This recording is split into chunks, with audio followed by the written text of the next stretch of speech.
Hey everybody, it is Hannah Hilton, and my case study is James C.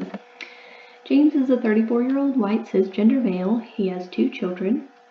He is a registered sex offender, recently out of prison for a sentence for rape. He has a history of child abuse from both parents, although he blames his mother more for the abuse than his father. He has some education, including general education, as well as psychoeducation that he received through the prison. He is court mandated for therapy. However, he has some very positive desires to do right by his family, not go back to prison, and to better himself. So his presenting problems are that he's sexually violent towards women, and that stems from a view of women that holds contempt and disrespect. He has trauma from incarceration regarding loss of control and freedom, and trauma from childhood abuse. The therapeutic approaches I've chosen are feminist therapy and rational emotive behavior therapy. Both of these approaches focus on the interaction of thoughts, feelings, and behavior.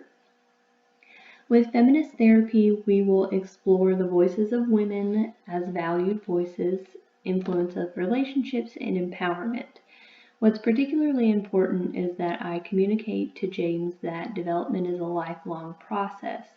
So just as he continued to grow in prison, he can continue to grow now.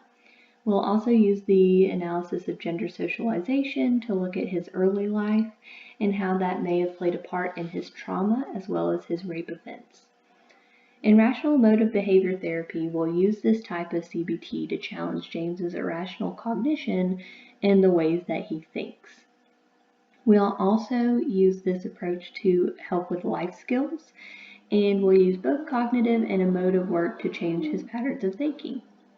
Both approaches value a good relationship between therapist and client. However, feminist therapy stresses equality between James and I. And this is going to be particularly important because I believe that if we're on equal footing, it will help communicate that message that my voice as a woman has value. In his treatment plan, his court-mandated therapy was at least 6 sessions. However, this is a partnership.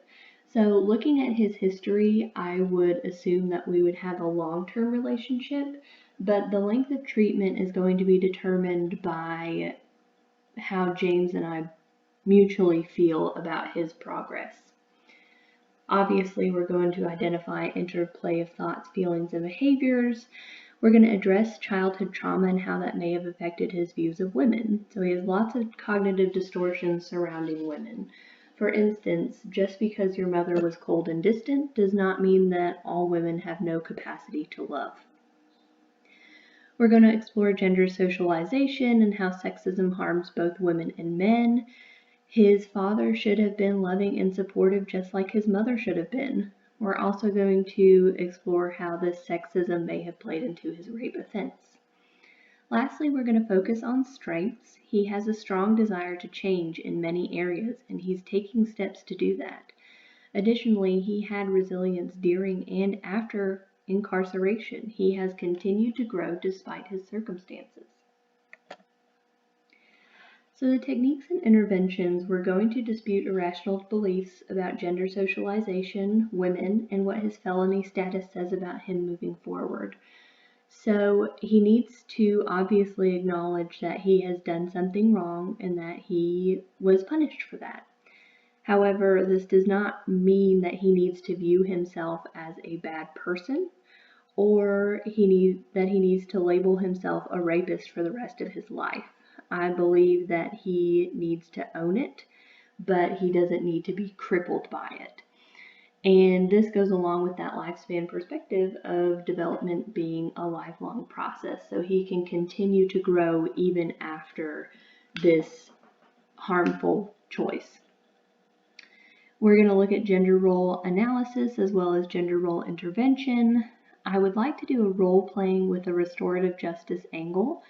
And restorative justice is a new technique in criminal justice system where they try and bring the victim and the perpetrator together to create more empathy, understanding, humanizing, things like that. So we're going to do this role playing with me as the victim first, expressing how his actions affected me, and then we're going to switch roles. I'd also like to do some guided rational emotive imagery regarding his potential reoffense, and what that would mean for his children. And lastly, we're going to do bibliotherapy for homework with survivor stories or rape narratives, again communicating that those voices are valued, as well as a book on intergenerational trauma. James's prognosis is good. He expanded his ability for empathy, understanding, and he's working towards challenging those sexist thought patterns.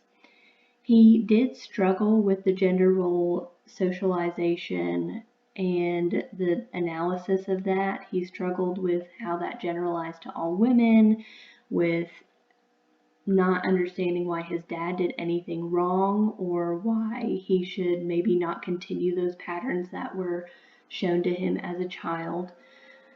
However, he was open to that message. So it was important to him that he got that frame of reference for how it may have affected him throughout his life.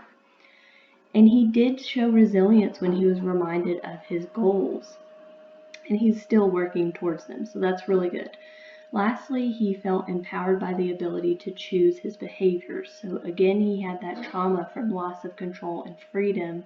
Now he knows that he has the ability to choose his behaviors and his reactions, and that he has that control.